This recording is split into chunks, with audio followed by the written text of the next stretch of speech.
अस्सलाम वालेकुम रहमतुल्लाहि व बरकातुहू। प्यारे बच्चों, उम्मीद है आप सब खैरियत से होंगे। साइंस की ऑनलाइन क्लास में आप सभी बच्चों का वेलकम है। जैसे कि आप सभी बच्चे जानते हैं कि लास्ट क्लास में हमने साइंस का न्यू चैप्टर स्टार्ट किया था, chapter number 13 fun with magnets. तो सभी बच्चे अपनी साइंस की बुक में पेज नंबर 125 ओपन कर लीजिए। How magnet were discovered. आज यहाँ से स्टार्ट करेंगे कि मैग्नेट कैसे कैसे डिस्कवर हुई थी। It is said that there was a shepherd named Magnus who lived in ancient Greece. ऐसा कहा जाता है कि एक शेफर्ड था जिसका नाम था मैग्निस, और जो कहाँ पर रहता था? एंशियंट ग्रीस में रहता था।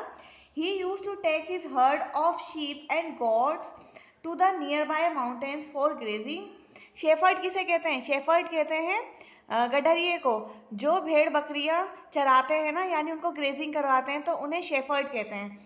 तो वो जो शेफर्ड था, जब वो अपनी भेड़ बकरियों को ग्रेजिंग के लिए लेकर जाता था माउंटेन्स पर यानी पहाड़ों पर, तो he would take a stick with him to control his herd. तो उसके पास एक स्टिक होती थी, जिस स्टिक से वो अपने भेड़ बकरियों के झुंड को कंट्रोल किया करता था। The stick had a small piece of iron attach at one end. और वो जो स्टिक थी उसके एक एंड पर आयरन का एक पीस लगा हुआ था। One day he was surprise to find that he had to pull hard to free his stick from a rock on the mountain side. Figure 13.3. It seemed as if the stick was being attracted by the rock. एक बार क्या हुआ कि वो mountain side पर जाकर बैठ गया, यानी जिस टाइम पर वो ग्रेजिंग के लिए जाता था तो वो थका, तो थकने के बाद वो एक माउंटेन साइड पर जाकर बैठ गया, यानी कि एक पहाड़ पर जाकर बैठा। उसने अपनी स्टिक वहाँ पर रखी, तो उसने देखा कि जो उसकी स्टिक थी वो जाकर पहाड़ से क्या हो गई? चिपक गई। तो उसकी जो स्टिक थी वो जाकर एक रॉक से चिपक गई थी। और ऐसा क्यों हुआ था? क्योंकि उस रॉक में क्या था? वो rock, the rock was a natural magnet and it attracted the iron tip of the shepherd stick. उस रॉक के अंदर नेचुरल मैग्नेट थी, जो कि उस गडरिये की जो आयरन की स्टिक थी, यानी उसकी स्टिक पे जो आयरन लगा हुआ था आगे की तरफ, उसको अपनी तरफ अट्रैक्ट कर रही थी, खींच रही थी। It is said that this is how natural magnets were discovered. और ये कहा जाता है कि इसी तरीके से नेचुरल मैग्नेट जो थी वो डिस्कवर्ड हुई थी। Such rocks were given the name magnetite, perhaps after the name of that shepherd. और उस रॉक को क्या नाम दिया गया था? उस रॉक को नाम दिया गया था मैग्नेटाइट का। और ये शायद नाम जो था वो मैग्नीस, ये जो शेफर्ड था इसका नाम क्या था? मैग्नीस था। तो उसी शेफर्ड के नाम पर रखा गया था। Magnetite contains iron. Some people believe that magnetite was first discovered at a place called Magnesia. ये जो मैग्नेटाइट है, इसके अंदर ये किससे बनी हुई होती है? ये आयरन से बनी हुई होती है। मैग्नेटाइट कंटेंस, इसके अंदर आयरन होता है। Some people believe that magnetite was first discovered at a place called Magnesia. और जहाँ पर पहली बार मैग्नेटाइट डिस्कवर्ड हुई थी, तो ये लोगों का मानना है, मतलब लोगों का ये मानना था कि जहाँ पर पहली बार ये डिस्कवर्ड हुई थी वो जगह क्या थी? वो थी Magnesia. The substances having the property of attracting iron are now known as magnets. अब ऐसा सब्सटेंस जिसके अंदर जो अट्रैक्टिंग प्रॉपर्टी होती है, यानी कि जो लोहे को अपनी तरफ अट्रैक्ट करता है, वो प्रॉपर्टी जिस सब्सटेंस में पाई जाती है आज के टाइम पर, उसे क्या कहा जाता है? उसे कहा जाता है मैग्नेट, यानी चिंबक। This is how the story goes. और ये पूरी स्टोरी थी कि किस तरीके से जो मैग्नेट थी वो डिस्कवर हुई थी। In any case, people now have discovered that certain rocks have the property of attracting pieces of iron. They also found that small pieces of these rocks have some special properties. They named these naturally occurring materials magnets. Later on, the process of making magnets from pieces of iron was discovered. These are known as artificial magnets. अब ये जो rock थे जिनके अंदर special property पाई गई थी कि वो आयरन को अपनी तरफ अट्रैक्ट कर रहे थे, वो क्या थी? वो सब नेचुरल मैग्नेट्स थी, यानी प्राकृतिक चिंबक जिसे कहा जाता है, यानी कि वो नेचुरली थी। लेकिन आज के टाइम पर आर्टिफिशियल मैग्नेट्स बनाई जाती हैं, जो कि मानव द्वारा बनाई जाती हैं। इंसान ही उसे बनाते हैं, जो मार्केट्स में अवेलेबल होती हैं। आपने देखा होगा जो मार्केट में मिलती हैं आज के टाइम में, तो nowadays artificial magnets are prepared in different shapes. और जो आज के टाइम में अगर आप देखेंगे जो आर्टिफिशियल मैग्नेट्स आती हैं वो डिफरेंट डिफरेंट शेप्स की आती हैं, जैसे कि यहाँ ऊपर आप इस फिगर में भी देख सकते हैं। For example bar magnet, horseshoe magnet, cylindrical और a ball ended magnet. Figure 13.4 shows a few such magnets. अब यहाँ पर ऊपर कुछ मैग्नेट्स के डायग्राम ऊपर दिए गए हैं।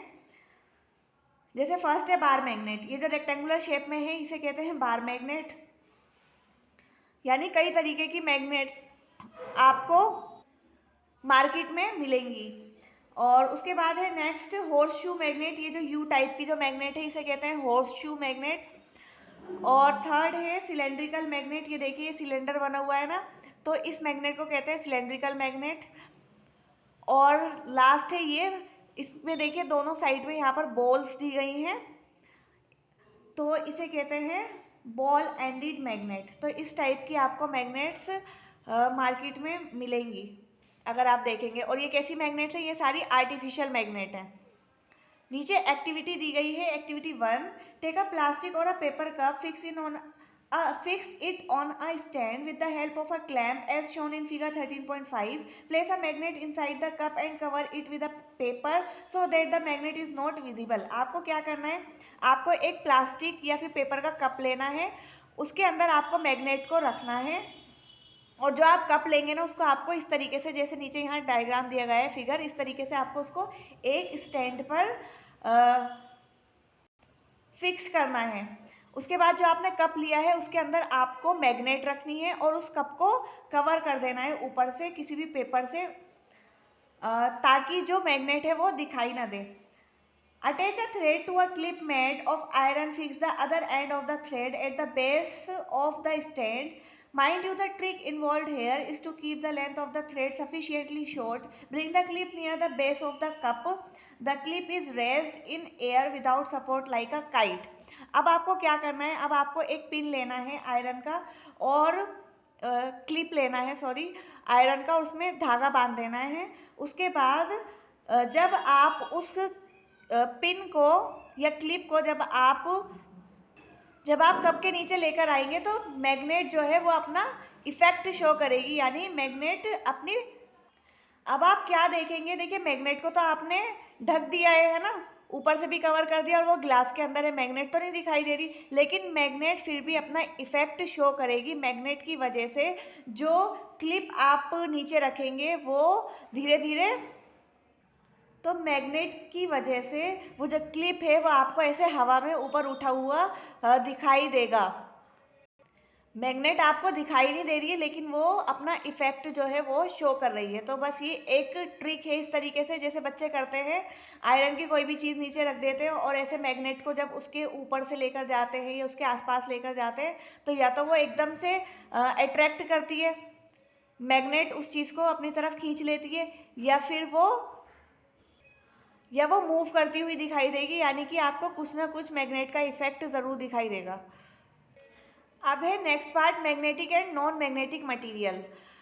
अब यहाँ पर आप जानेंगे कि कौन से मटेरियल होते हैं जो मैग्नेटिक होते हैं, यानी मैग्नेट से जो चिपक जाते हैं, और कौन से मटेरियल नॉन मैग्नेटिक होते हैं जो मैग्नेट से नहीं चिपकते।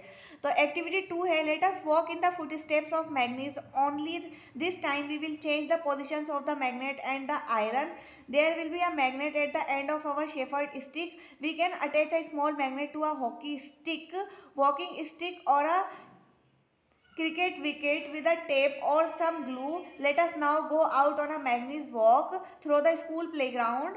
What does our Magnus stick pick up from the school ground? What about objects in the classroom? अब आपको क्या करना है, आपको भी मैग्नीस बनना है। आप एक स्टिक लेंगे, उस स्टिक में आगे की तरफ आपको मैग्नेट लगानी है। उसके बाद आपको अपने स्कूल के प्लेग्राउंड में राउंड लगाना है। आपको उस स्टिक की हेल्प से, यानी जहाँ पर भी आप स्टिक को लेकर जाएंगे, अगर कोई भी मैग्नेटिक मटेरियल होगा, आयरन, निकल या कोबाल्ट, तो वो क्या करेगा, वो उस पर स्टिक हो जाएगा, चिपक जाएगा। और अगर मैग्नेटिक मटेरियल नहीं होगा तो वो उस पर स्टिक नहीं करेगा, यानी कि वो चिपकेगा नहीं। ये आपको कहाँ करना है, प्लेग्राउंड में करना है या अपनी क्लासरूम में भी आपको करना है, ऐसा इस एक्टिविटी में कहा गया है।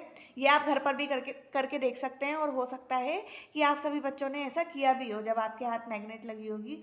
Collect various objects of day to day use from your surroundings. Test these with the magnet stick. You can also take a magnet, touch these objects with it and observe which object stick to the magnet. आपको क्या करना है, आपको अपने आसपास जितनी भी चीज़ें हैं आपको मैग्नेट को उस पर टच कर करके देखना है कि क्या चीज़ जो है वो मैग्नेट पर चिपक रही है आके और कौन सी चीज़ें नहीं चिपक रही हैं। Prepare a table in your notebook as shown in table 13.1 and record your observation. आपको इस तरीके से एक टेबल बनानी है और कॉपी में, और उस पर आपको ये लिखना है कि अगर आप आयरन के पास लेकर गए मैग्नेट को तो वो अट्रैक्ट हुई या नहीं, प्लास्टिक के पास लेकर गए तो वो अट्रैक्ट हुई या नहीं, लेदर के पास लेकर गए तो वह अट्रैक्ट हुई या नहीं, या वुड के पास लेकर गए लकड़ी के पास तो क्या आपको दिखाई दिया कि वो अट्रैक्ट हुई या नहीं। Look at the last column of table 13.1 and note the objects that are attracted by a magnet. Now make a list of materials from which these objects are made. Is there any material common in all the objects that were attracted by the magnet? ठीक है, आपको इसी तरीके से पूरी observation करनी है, हर चीज़ पर मैग्नेट को टच करके देखना है कि क्या चीज़ मैग्नेट पर चिपक रही है और कौन सी चीज़ ऐसी है जो मैग्नेट पर नहीं चिपक रही है। तो जो चीज़ चिपक रही है वो मैग्नेटिक मटेरियल होंगे और जो चीज़ नहीं चिपक रही है जैसे कि प्लास्टिक, ग्लास, लकड़ी, वुड या कॉपी, बुक, पॉलीथीन वगैरह, ये चीज़ें नहीं चिपकेंगी तो ये सारी क्या है, ये सब नॉन मैग्नेटिक मटीरियल्स हैं। We understand that magnet attracts certain materials whereas some do not get attracted towards magnet. The material which get attracted toward a magnet are called magnetic. For example, iron, nickel और cobalt. अब आप क्या देखेंगे कि कुछ materials जो हैं वो अट्रैक्ट होंगी, जैसे कि कहीं पर अगर आयरन, निकल या फिर कोबाल्ट जैसे मेटल्स हुए तो वो एकदम से मैग्नेट पर क्या करेंगे, स्टिक कर जाएंगे यानी चिपक जाएंगे। और the materials which are not attracted towards a magnet are non magnetic. वही है, आयरन, निकल और कोबाल्ट ये मैग्नेटिक मटेरियल होते हैं तो ये चिपक जाएंगे मैग्नेट से, और बाकी के जितने भी मटेरियल्स हैं वो स्टिक नहीं करेंगे क्योंकि वो नॉन मैग्नेटिक मटेरियल होंगे, जैसे कि कोई भी पेपर हुआ, बुक हुई, वुड है या प्लास्टिक है या पॉलीथीन है, तो ये सारी चीज़ें नॉन मैग्नेटिक मटेरियल है तो ये नहीं स्टिक करेंगी। What material did you find to be non magnetic from table 13.1? Is soil a magnetic और अ नॉन मैग्नेटिक मटेरियल। और आपको ये पता लगाना है, मिट्टी पर भी आपको चिम्बक को मिट्टी डालकर भी देखनी है, मिट्टी के पास ले जाकर भी आपको ये देखना है कि सॉइल मैग्नेटिक होती है या नहीं, कि जो सॉइल है वो चिम्बक पर चिपकेगी या नहीं। अब ये है एक्टिविटी 3। इसमें आपको कहा गया है कि आपको एक मैग्नेट लेनी है और उसको सॉइल पर या तो रेत पर या फिर किसी भी मिट्टी पर आपको उसे रब करनी है। ठीक है, जब आप उसे मिट्टी पर रब करेंगे या किसी भी रेत में ले जाकर आप मैग्नेट को रब करेंगे तो अगर मिट्टी के अंदर या सॉइल के अंदर या रेत के अंदर अगर आयरन हुआ तो वो क्या करेगा, मिट्टी तो नॉन मैग्नेटिक है वो तो नहीं चिपकेगी मैग्नेट के ऊपर, लेकिन अगर मिट्टी के अंदर आयरन हुआ या निकल हुआ या कोबाल्ट हुआ तो वो उसके पार्टिकल्स जो है वो क्या करेंगे, वो मैग्नेट पर चिपक जाएंगे। तो बस ये छोटी सी एक्टिविटी है, आपको मैग्नेट को सॉइल के पास ले जाकर उस पर रब करके देखना है कि क्या सॉइल की कोई चीज़ है सॉइल के अंदर ऐसी जो मैग्नेट पर स्टिक कर रही है, अगर कर रही है तो वो आपको बतानी है। बस ये एक्टिविटी नंबर 3, बाकी इंशाल्लाह नेक्स्ट क्लास में करेंगे। उम्मीद है आपको समझ आया होगा। Thank you very much. अस्सलाम वालेकुम रहमतुल्लाहि व बरकातहू।